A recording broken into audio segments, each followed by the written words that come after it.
At 93, Rita Moreno just confessed the truth about Marlon Brando. She found him in bed with another woman, then tried to kill herself with his pills. The Puerto Rican star also revealed how Elvis used her for sex, then dumped her after just 2 dates. And that's not all. Her illegal abortion almost killed her when doctors botched it. Hollywood covered up these scandals for decades. Now Rita's finally telling everything, including which famous director attacked her at acting school. Rita Moreno was born Rosa Dolores Alverio on December 11, 1931, in Humacao, Puerto Rico. She was the youngest of 3 daughters in a family that struggled with poverty. Her parents, Rosa Maria Duran and Juan Antonio Garcia, lived in Juncos, a small town so underdeveloped that it didn't even have a hospital. Her mother gave birth to her in Humacao for that very reason. Life in Juncos was simple but hard. When Rita was 5, everything changed.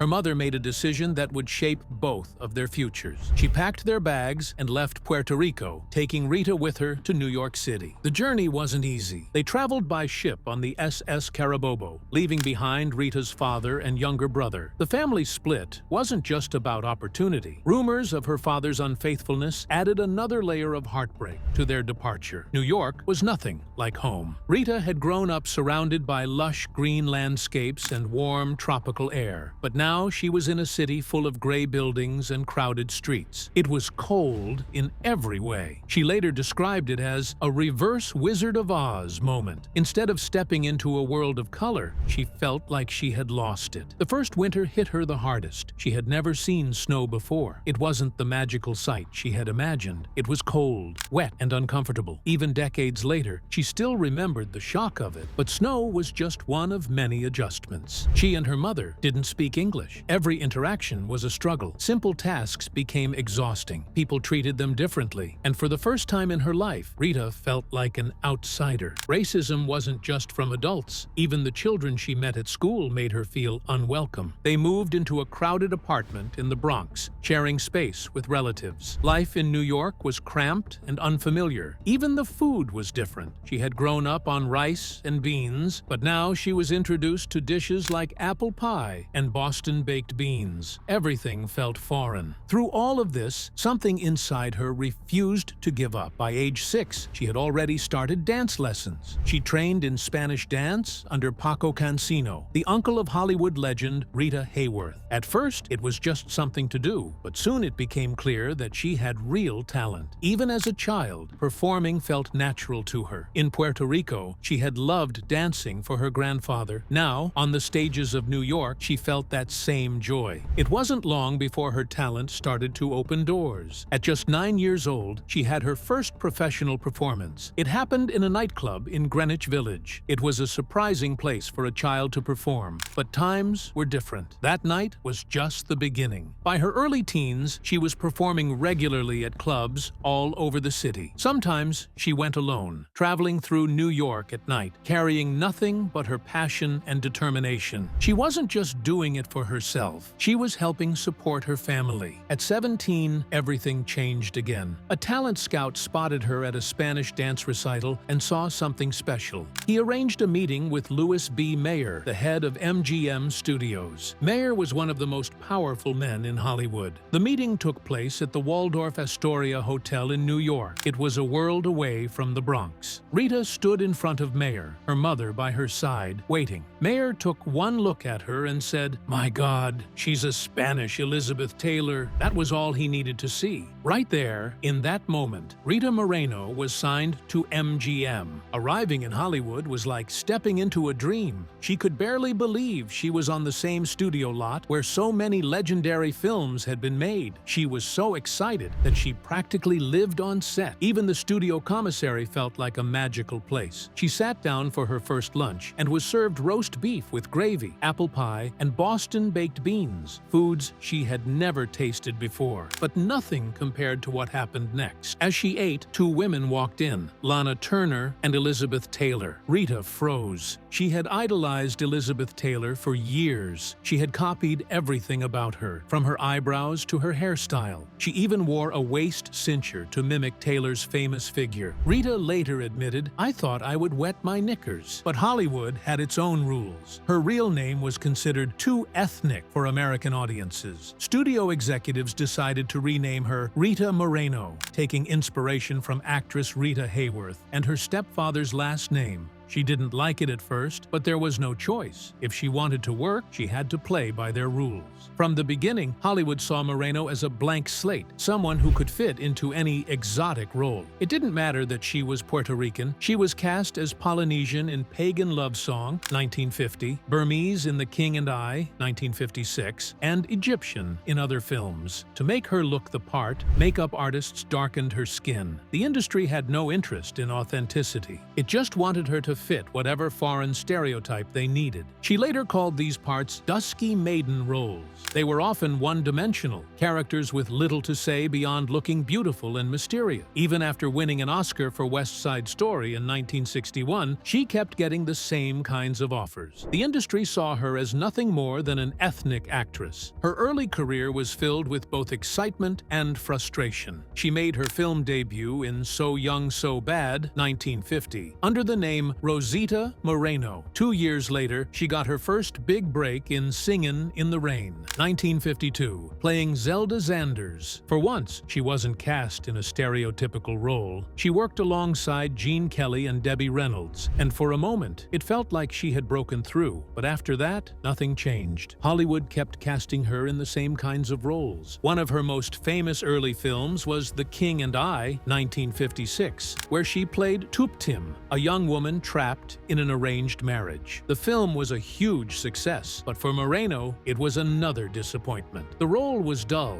She had little to do besides look sad and beautiful. Even Yul Brynner, the film's lead, admitted that Tuptim was boring. But what frustrated Moreno the most was that she had to darken her skin to play a character who wasn't even from her own background. Hollywood didn't care about getting it right. It only cared about making her look foreign enough. Rita Moreno had been in Hollywood for over a decade, but West Side Story changed everything. On December 13, 1960, at 29 years old, she stepped onto the set, not knowing this role would make history. She had been cast as Anita, the fiery, quick-witted girlfriend of the Shark Gang leader Bernardo. The role required acting, singing, and dancing at an elite level. Moreno had been training in dance since she was 9, but the film's choreography pushed her harder than anything before. Under the direction of Jerome Robbins, she spent 12-hour days for 3 months perfecting every move. One of the most grueling moments came with the rooftop dance number America. It took 7 days to film, with the Los Angeles heat making it even more unbearable. By the 37th take, Moreno twisted her ankle. Instead of stopping, she pushed through another 25 takes, refusing to let pain slow her down. Her performance was electric. She made Anita more than just a supporting character. She gave her a voice, a personality, and a depth rarely seen in Latina roles at the time. But being part of West Side Story was not always a dream. Moreno was one of the few actual Puerto Ricans in the cast. Most of the actors playing the shark were white, wearing brown face makeup to appear Latino. It was a common Hollywood practice, but it was humiliating. The makeup artists applied the same dark shade to every actor, ignoring the fact that Puerto Ricans have a range of skin tones. One day, Moreno finally spoke up. "Why do I have to wear such dark makeup? I'm not that color," she asked. The makeup artist looked at her and snapped, "What? Are you a racist?" Stunned, she stayed silent. Years later, in a 2021 interview, she admitted, "I was so astonished that I shut up because I didn't know what to say." The challenges didn't stop there. The physical demands of the role were brutal. During the filming of America, temperatures soared past 100 degrees Fahrenheit, 37.8 degrees Celsius. After 5 days under the burning sun, Moreno's arms and shoulders were covered in blisters from sunburn, but she kept going. She knew this film was important, and she was willing to endure whatever it took to get it right. Then came the night that changed everything. April 9, 1962, the 34th Academy Awards at the Santa Monica Civic Auditorium. Moreno sat in the audience as the nominees for Best Supporting Actress were announced. When her name was called, she was too stunned to move at first. She had just made history, the first Latina to win an Oscar. She walked to the stage, visibly shaken and managed to say only a few words. "I can't believe it. Good Lord, I leave you with that." Just 15 seconds, one of the shortest acceptance speeches in Oscar history. The impact of that win was massive. It would be 38 years before another Latino actor, Benicio del Toro, would win an acting Oscar. Moreno's victory was supposed to change Hollywood, but in the months that followed, she realized something heartbreaking. The scripts coming her way were the same as before: stereotypical Spitfire Latina roles, over-the-top accents, nothing that reflected the depth she had shown as Anita. So she made a bold choice. She stopped making movies. For 7 years, she turned down roles rather than accept ones that reduced her to a cliché. It was a risky move, one that could have ended her career, but she refused to play characters that insulted her heritage. She wanted better roles, and if Hollywood wasn't ready to offer them, she would wait. Then in 1968, she returned to film in The Night of the Following Day, starring alongside Marlon Brando. The next year, she took on roles in Popey and Marlowe, acting opposite James Garner. She wasn't just making a mark in Hollywood. On Broadway, she starred in Last of the Red Hot Lovers in 1969 and the musical Gantry in 1970. Then came The Ritz, a fast-paced comedy that became a hit. Her performance as Googie Gomez, a loud and dramatic Puerto Rican singer, was unforgettable. In 1975, she won a Tony Award for Best Featured Actress. Her work on stage didn't stop there. In 1985, she starred in a Chicago production of the female version of The Odd Couple. Her performance earned her the Sarah Siddons Award, given to the best stage actors in the city. But not everyone had good memories of that show. Years later, her co-star Sally Struthers claimed in an interview that working with Moreno had been difficult. She said Moreno was mean-spirited and that things only improved after she left the play and was replaced by Brenda Vaccaro. By the 1970s, Moreno had become a familiar face on television. From 1971 to 1977, she starred in the PBS children's show The Electric Company. She was the one who shouted the famous opening line, "Hey, you guys!" Her characters included Millie the Helper, the mischievous Pandora, and Otto, a short-tempered director. The show was a massive success, helping children learn to read in a fun and creative way. At the same time, she kept working in film. In 1971, she appeared in Carnal Knowledge, a drama directed by Mike Nichols. The film starred Jack Nicholson, Candice Bergen, Anne Margaret, and Art Garfunkel. Moreno played Louise, a prostitute Nicholson's character gambled with. The movie was bold for its time and was praised by critics. Then, in 1976, she reprised her role as Googie Gomez in The Ritz, the film adaptation of the Broadway hit. Directed by Richard Lester, the movie featured Jack Weston, Jerry Stiller, and F. Murray Abraham. It was a wild comedy set in a gay bathhouse, and Moreno's over-the-top performance stole the show. Los Angeles Times critic Charles Champlin wrote that the film worked surprisingly well and praised both Moreno and Weston for their hilarious performances. In 1977, she appeared on The Muppet Show and won a Primetime Emmy Award for Outstanding Individual Performance in a variety or music program. That win made history. She became only the third person to achieve EGOT status, winning an Emmy, Grammy, Oscar, and Tony. Only Richard Rodgers and Helen Hayes had done it before her. She wasn't done yet. In 1978, she won another Emmy for her guest role on The Rockford Files. She played Rita Kapkovich, a former call girl, in a 3-episode arc. This made her the first Latina to win multiple Emmy awards. Rita Moreno has never stopped moving. Decade after decade, she has found new ways to shine. Even after winning the biggest awards in entertainment, she kept pushing forward, taking on fresh roles, and proving that talent doesn't fade with time. In 2000, she released a self-titled album filled with nightclub songs. It came out on the Varese Sarabande label, with liner notes written by Michael Feinstein. Music had always been a part of her life, and this album gave her the chance to showcase her voice in a new way. But she had no plans to slow down. By 2006, months, she was back on stage at the Berkeley Repertory Theater, playing Amanda Wingfield in The Glass Menagerie. That same year, she took on a dramatic role in Law and Order: Criminal Intent, playing the dying mother of Detective Robert Gorin. A year later, she returned to television as the matriarch of a Cuban-American family in Kane, starring alongside Jimmy Smits and Hector Elizondo. Then, in 2011, she joined the sitcom Happily Divorced, playing Fran Drescher's mother in a role that let her show off her comedic side. She also stayed active in film. In 2014, she had a small voice role in Rio 2, which became one of the biggest box office hits of her career. Around the same time, she launched Rita Moreno, Life Without Makeup, a solo autobiographical show at the Berkeley Repertory Theater. The script was written by the theater's artistic director, Tony Taccone, based on hours of interviews with Moreno herself. It was a personal, raw, and deeply honest look at her life. In 2017, she took on one of her most beloved roles in years. She played Lydia, the fiery grandmother in One Day at a Time, a Netflix reboot of Norman Lear's classic sitcom. Critics praised the show, and Moreno's performance became a highlight. She shared incredible chemistry with Justina Machado, who played her daughter. That same year, she joined Lin-Manuel Miranda and other artists on Almost Like Praying, a song that raised money for Hurricane Maria relief efforts in Puerto Rico. Even after decades in the spotlight, she remained connected to her roots, using her fame to help those in need. In 2021, she reached another milestone. 60 years after winning an Oscar for playing Anita in West Side Story, she returned for Steven Spielberg's remake. But this time, she wasn't just acting. She was also an executive producer. She played Valentina, a new character created for the film. Her presence added a deep emotional layer to the story. NPR critic Justin Chang called her performance a poignant tribute and a gentle corrective to the original. The film was released on December 10, 2021, bringing her full circle in one of the most powerful moments of her career. That same year, she appeared on PBS's Wicked in concert, performing The Wizard and I. She was also the subject of a feature documentary titled Rita Moreno, Just a Girl Who Decided to Go For It. The film, produced by Lin-Manuel Miranda, premiered at the Sundance Film Festival.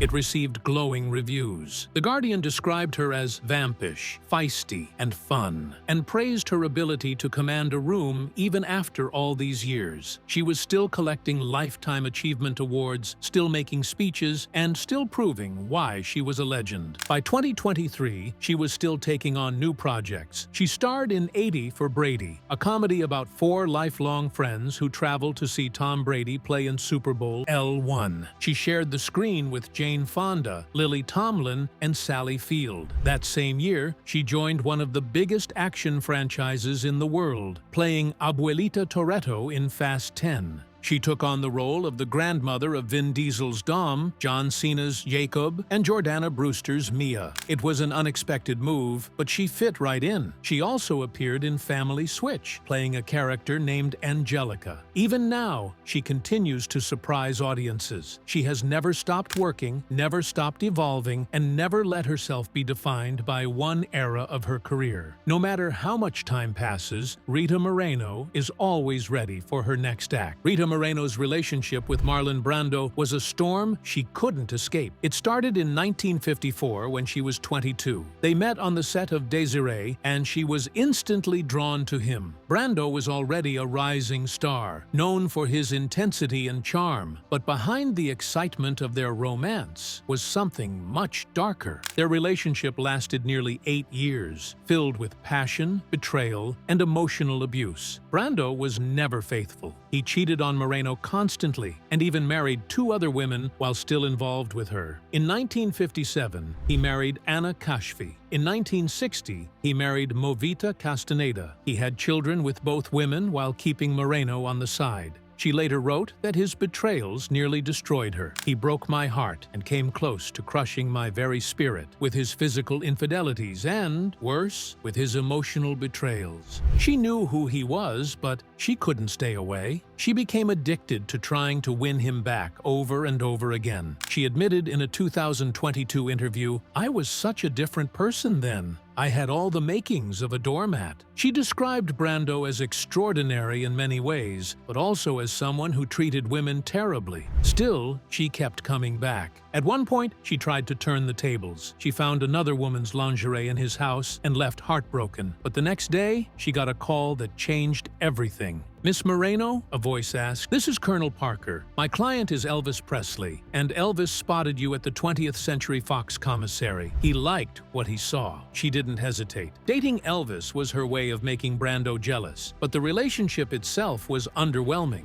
Elvis was sweet, but not exciting. She later described him as a country boy, and even joked that he seemed to enjoy his peanut butter, banana, and bacon sandwiches more than her company. But Brando's reaction was exactly what she had hoped for. When he found out about Elvis, he lost it. He started throwing chairs. He was furious. "It was wonderful," Moreno recalled, but making him jealous didn't fix anything. It didn't stop the toxic cycle. She still went back. Then things took a tragic turn. In the early 1960s, she became pregnant with Brando's child. His reaction was immediate. He arranged for an illegal abortion. At the time, abortion was against the law in the U.S., so they had to find a doctor willing to do it secretly. Brando paid $500 for the procedure, but the doctor botched it. Instead of ending the pregnancy, he left Moreno in severe pain and at risk of serious complications. Brando rushed her to the hospital. Doctors told her she had a disturbed pregnancy. She later learned that she could have died. "What a mess! What a dreadful mess," she wrote. Brando's response was cold. He wasn't upset about what had happened to her. He was angry that the doctor had wronged him. That was the breaking point. She had endured years of heartbreak, but now she felt completely destroyed. When Brando left her for his mutiny on the Bounty co-star Rita Moreno, she saw no way out. One night, she swallowed a handful of his sleeping pills, hoping to never wake up. This wasn't a revenge suicide, she later wrote. It was an escape from pain death. Brando's assistant found her in time. She was rushed to the hospital, where doctors pumped her stomach and saved her life. After that, a therapist told her to cut all ties with Brando. For years, she stayed away. They didn't see each other again until 1968, when Brando cast her as his love interest in The Night of the Following Day. But by then, whatever they had was long gone. Even after breaking free from Brando, Moreno found herself in another complicated relationship. In 1965, she married Leonard Gordon, a cardiologist who later became her manager. They stayed together for 45 years, but it was far from the happy marriage people assumed. Gordon was controlling. Moreno rarely spoke about it while he was alive, but after his death in 2010, she finally opened up. "I would never have talked about him without his permission. I couldn't do that," she said. After decades of feeling supervised, she finally felt free. "It was an astonishing discovery. After all the years of supervision, I can do whatever I want." Despite the struggles, there was one thing she never regretted. In 1967, she had a daughter, Fernanda. Even when her marriage felt suffocating, her daughter kept her going. "If it were not for my daughter, I probably would have left," she admitted. Over the years, Fernanda remained the most important person in Moreno's life. In December 2022, for Moreno's 91st birthday, Fernanda threw her a surprise party at her home. Moreno had no idea. She had said to me previously how much she wished she could celebrate her birthday in her new home, Fernanda shared. She just didn't see how to make it happen, so she was thrilled that I made it happen. Rita Moreno's life is a story of breaking barriers. She didn't just win awards, she changed the entertainment industry and inspired generations. On June 23, 2004, she stood in the East Room of the White House. President George W. Bush placed the Presidential Medal of Freedom around her neck, the highest civilian honor in the United States. The moment was bigger than just her career. It recognized her fight for racial and gender equality. Among the 263 guests were 14 past recipients of the medal, all there to witness her achievement. 5 years later, another honor almost slipped away from her. In 2009, she was scheduled to receive the National Medal of Arts, but 3 days before the ceremony, she was on set filming Oz. Then the White House called. She had to be there. The production team stopped filming for 48 hours. Show creator Tom Fontana arranged a private jet. On February 25,